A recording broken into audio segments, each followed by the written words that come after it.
নমস্কার বন্ধুরা, সীমার রান্নাঘরে সবাইকে স্বাগত। আমি আজকে আপনাদের সাথে একটা লতি চিংড়ি শেয়ার করব।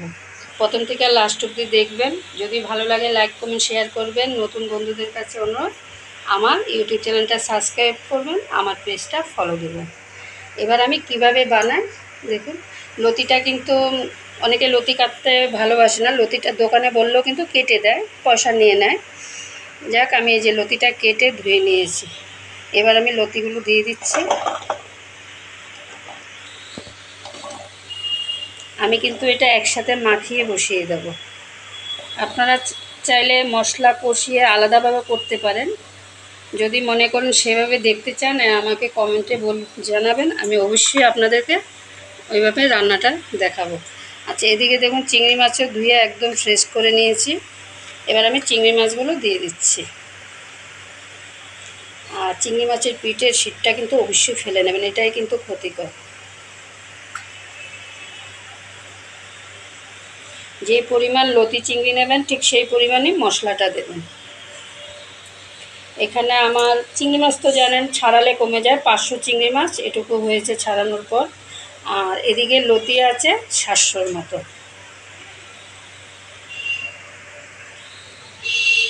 দিচ্ছি স্বাদ মতো নুনটা, আপনাদের স্বাদ মতো দেবেন। হলুদ গুঁড়ো দিয়ে দিচ্ছি, জিরের গুঁড়ো দিয়ে দিচ্ছি।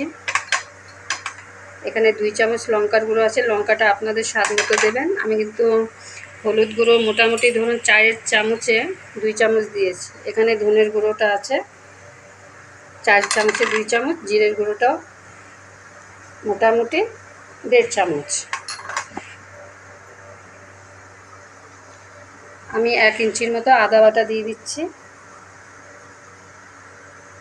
রসুন দিয়ে দিচ্ছি ধরুন 10 থেকে 12 কোয়া। পেঁয়াজ বাটা দিচ্ছি। আমি যেহেতু এদিকে একটা পেঁয়াজ রেখেছি, কুচানো পেঁয়াজ, এটা আমি তেলে ভাজবো। আর মোটামুটি একটা বড় সাইজের পেঁয়াজ বাটা দিয়ে দিচ্ছি। এখানে একটা বড় সাইজের টমেটো বাটা আছে। এটা কিন্তু অনেক পুরানো দিনের রান্না, একবার এইভাবে বানিয়ে দেবেন। আর পুরানো দিনের রান্নার সর্ষের তেলটা অবশ্যই লাগবে, তেল কিন্তু একটু বেশিই লাগবে। আমি মাখাতে দিচ্ছি, এই মোটামুটি ধরুন 4-5 চামচ তেল দিয়ে দিলাম। আবার যখন রান্নাটা শুরু করবো তখনও আমার তেল দিতে হবে। এইভাবে একটু মেখে মোটামুটি 10 মিনিটের মতো রেখে দেবেন।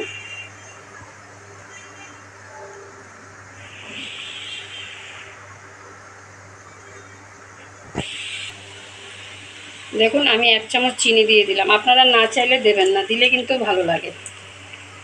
আমার কিন্তু এটা মাখা একদম রেডি।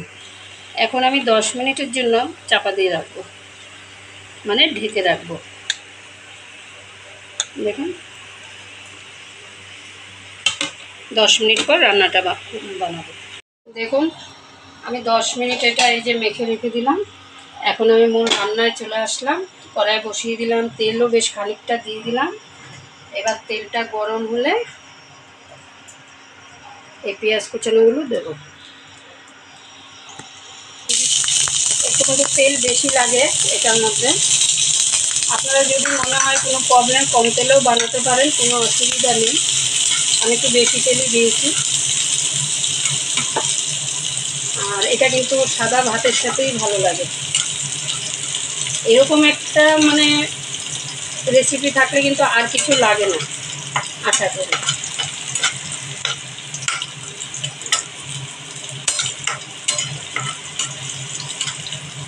লতি কিন্তু অনেক রকমই রান্না করা যায়, চিংড়ি মাছ ছাড়াও করা যায়, নিরামিষও বানানো যায়। যারা নিরামিষ খায় তাদের জন্য, যদি নিরামিষ দেখতে চান আমাকে কমেন্ট করবেন। কমেন্ট করলে কিন্তু ভীষণ ভালো লাগে, আরও উৎসাহটা বেড়ে যায়।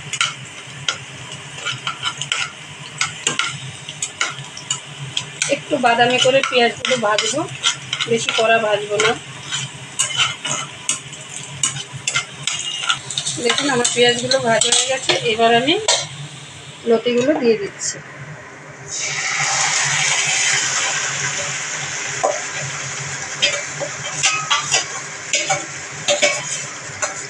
এটা কিন্তু একদম সিম আগুনে হবে, বেশি কিন্তু আগুনে হবে না, কারণ আমি কিন্তু জল টল কিছুই দেব না। এটা একদম মাখো মাখো হবে, আস্তে আস্তে হবে, একটু টাইম লাগবে। আমি এটা ধুয়ে একটু জল দেব। দেখুন একটু নেড়ে আমি কিন্তু একটু জল দিয়ে দিচ্ছি। এটাই কিন্তু পুরো রান্নাটা হবে। একটু ঢেকে ঢেকে রান্নাটা করতে হবে।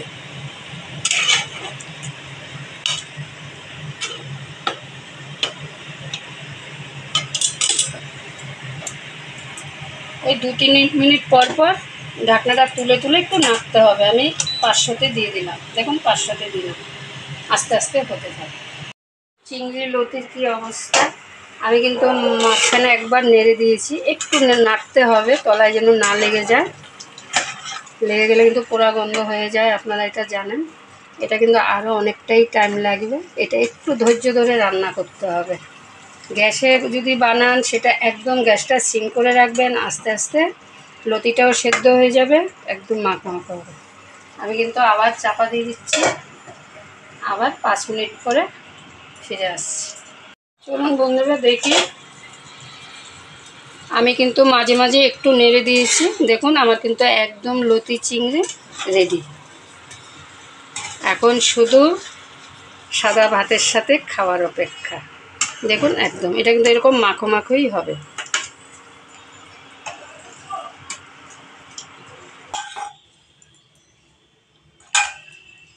দেখুন বন্ধুরা একদম রেডি। বানিয়ে ফেলবেন বাড়িতে। একটু ধৈর্য ধরে রান্নাটা করতে হয়, কিন্তু খেতে কিন্তু অসাধারণ। তাহলে এখানেই শেষ করছি। ভালো থাকবেন, সুস্থ থাকবেন। আবার নতুন ভিডিও নিয়ে দেখা হচ্ছে। ভালো থাকবেন।